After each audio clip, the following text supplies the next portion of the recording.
Bonjour chers élèves, aujourd'hui on apprend à couper une tarte en 6 et pour cela il me faut un couteau et de la trigo. Alors une tarte c'est un cercle et un cercle ça représente un angle de 360 degrés. Pour faire 6 parts égales, il faut donc que je calcule le sixième de 360, c'est-à-dire 60 degrés.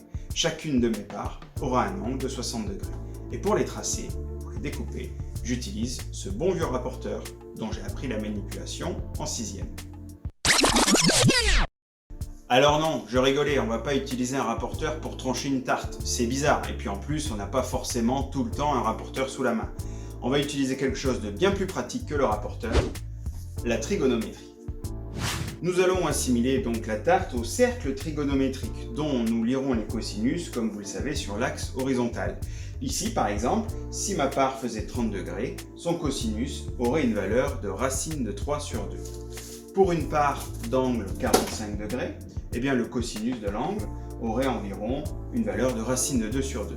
Et enfin, pour une part de 60 degrés, celle qui nous intéresse, on remarque que le cosinus tombe pile sur un demi, c'est-à-dire à la moitié du rayon. Et voilà, j'ai ma stratégie de coupage. Alors pour l'exemple, nous allons prendre ce bouclier de Capitaine America en guise de tarte.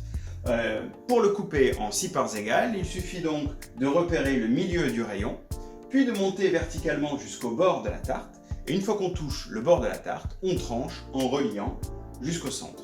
Il suffit de répéter cette opération pour chaque quart de cercle, et nous obtenons ici 6 parts égales. C'est QFD, bien joué et bon appétit.